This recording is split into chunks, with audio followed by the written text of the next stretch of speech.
రవి గారు good afternoon sir. Good afternoon sir. మొదట అంశం ఒక విషాదకరమైనటువంటి అంశం సార్.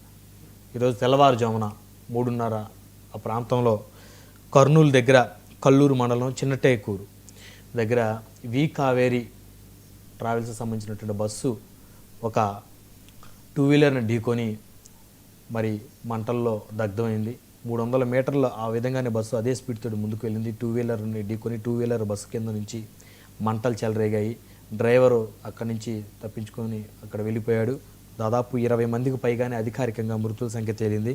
సో బాధితుల ఆర్తనాదాలు దేశవ్యాప్తంగా వినపడుతున్నాయి. రవి గారు, నిజంగా ఈరోజు ఈ బస్సు ప్రమాదం చాలా విషాదకరం.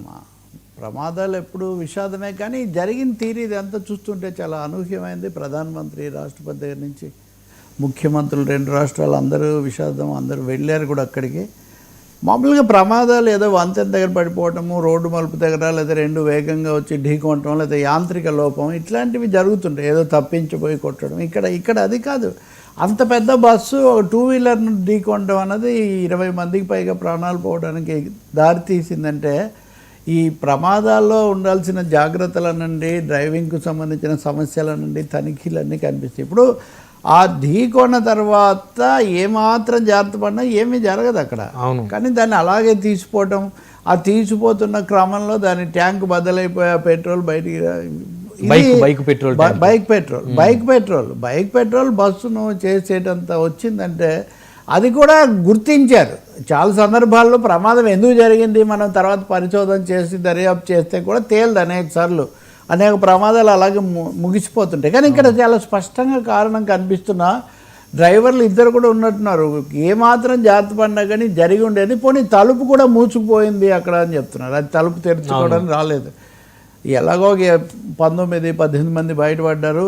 జరుగుతుంది. కానీ చాలా విషాదకరంగా చిన్నపిల్లలు, పెద్దవాళ్ళు, మహిళలు అనేక మంది మరణించారు. పెద్ద 2 రాష్ట్రాలను, దేశాన్ని కూడా మీరు అన్నట్టు the way it happened, preventable ఇట్లాంటివి ఉంటాయి కదా, అది చాలా బాధాకరమైన అంశం. ఈ ప్రైవేట్ ట్రావెల్స్ అనేది ఒకవైపునేమో ఆర్టీసీలు, బస్సులు తగ్గిస్తున్న కొద్ది ప్రైవేట్ ట్రావెల్స్లో అంతకంతగా ఆధారపడడం, ఇవి అనేక అవిధి ఇది అని చెప్పి తీసిపోవడం. కానీ నిజానికి భద్రత ఎంత మాత్రం ఉందనేది ఇది తెలియజేస్తుంది. ఆ రోడ్లో ముఖ్యంగా హైదరాబాదు, బెంగళూరు ఆ మధ్యలో ఇట్లాంటివి తరచూ జరుగుతూ ఉంటాయి. మహబూబ్ నగర్ వైపు కానీ, ఇటు కర్నూలు వైపు కానీ చాలా బాధాకరమైన వేల సంఖ్యలో బస్సులు పెరిగిపోయినాయి. చాలా బిజీ రోడ్ అది. 2 రాష్ట్రాల వాళ్ళు కూడా చాలా ఎక్కువగా వాడుతూ ఉంటారు. అంటే కనీసము దీంట్లో మనకు ఒకటే అయితే అర్థమవుతుంది. ఒకటి ప్రైవేట్ బస్సులు, ప్రైవేట్ రూట్లు అదంతా ఏమున్నా తనిఖీ లేకపోవటం అన్నది అదైతే సరిగ్గా ఉందా, కండిషన్లో ఉందా లేదా, డోర్స్ వస్తాయి లేదా, తర్వాత కనీసమైన ఫైర్ సేఫ్టీ చాలా. ఒక్కసారి మంట, ఈ ప్రమాదాలు 2 చాలా ముఖ్యమైనవి. ఫైర్ సేఫ్టీకి సంబంధించి ఉందా లేదా పీరియాడికల్ చెకప్స్ ఏమీ చేయరు. ఇప్పుడు దీనికి 25 ఎన్నో చలానాలు కట్టాల్సినవే ఉన్నాయంటున్నారు.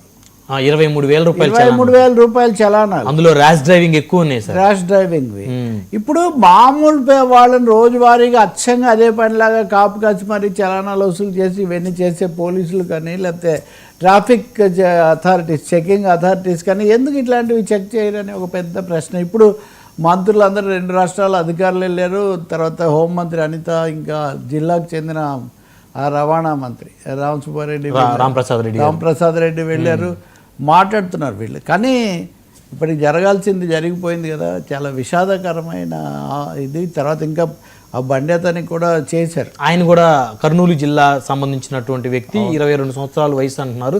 అతను కూడా చనిపోయినట్టు తెలుస్తుంది. చనిపోయాడు. పోస్ట్ మార్టం కూడా చేశారు. అతని కుటుంబం కూడా అక్కడికి వచ్చింది. అతనికి వివాహం కూడా ఫిక్స్ అయిందండి. అదే చాలా ఒకటి కాదు, ఏ విధంగా చూసినా కానీ మనసును కలిచేసేది. అన్ని పార్టీలు కూడా దీని మీద సంతాపం వెలుగుచ్చాయి. ఇంకొకటి సహాయం కూడా కొంత, ఏం సహాయం ప్రకటించినా ప్రాణాలు పోయి కుటుంబాలు, జీవితాలు తలకిందులు అయిపోయిన తర్వాత ఇంకా ఏముంటుంది. కనీస జాగ్రత్తలతో అయినా జరగని ప్రమాదం చెప్పిరాదని ఎప్పుడన్నా కొన్నిసార్లు రావటం వేరు. కానీ ఇక్కడ ఆపగలిగినటువంటి పరిస్థితి ఉండటం, అలర్ట్నెస్ నేర్పించటం, ఇట్లాంటివి లేకపోవడం చాలా బాధ. సరే, ఇప్పుడు రవి గారు 23,000 రూపాయల చలానా తెల్లవారడమే ఈ విషాదంతో 23,000 రూపాయల ఆ బస్సు మీద చలానా ఉంది.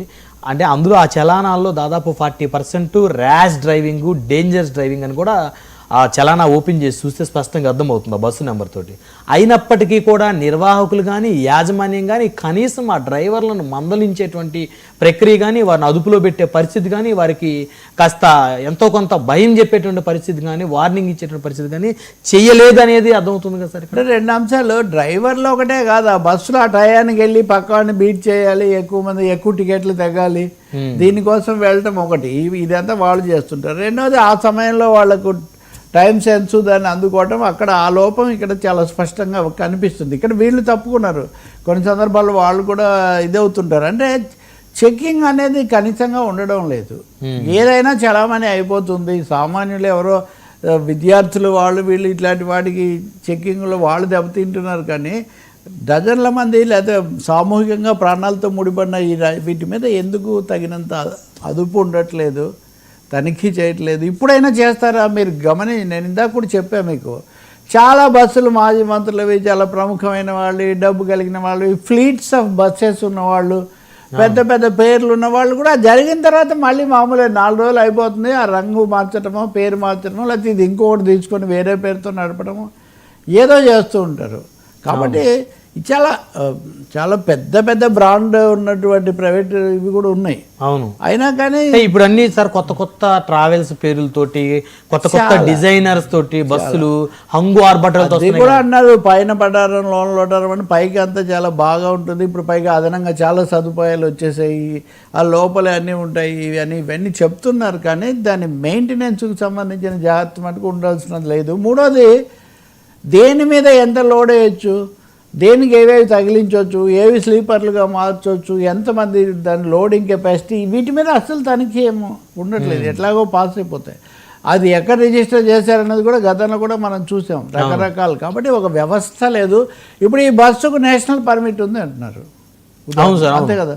ఆయన రాంప్రసాద్ రెడ్డి గారు ట్రాన్స్పోర్ట్ మినిస్టర్ ఏపీ, ఆయన స్వయంగా చెప్తున్నారు ఇండియాలో ఎక్కడైనా తిరగొచ్చి బస్సు కదా. మరి అటువంటిప్పుడు ఇంకెంత బాగుండాలి. బస్సు కూడా పెద్దగానే ఉంది, చూడడానికి కూడా పెద్ద బస్సే, కానీ ఇవన్నీ బాగున్నా కానీ అంతర్గతమైన ఏర్పాట్లు, సిబ్బందికి శిక్షణ అవన్నీ లేకపోవడం దీనికి ముఖ్యమైనది.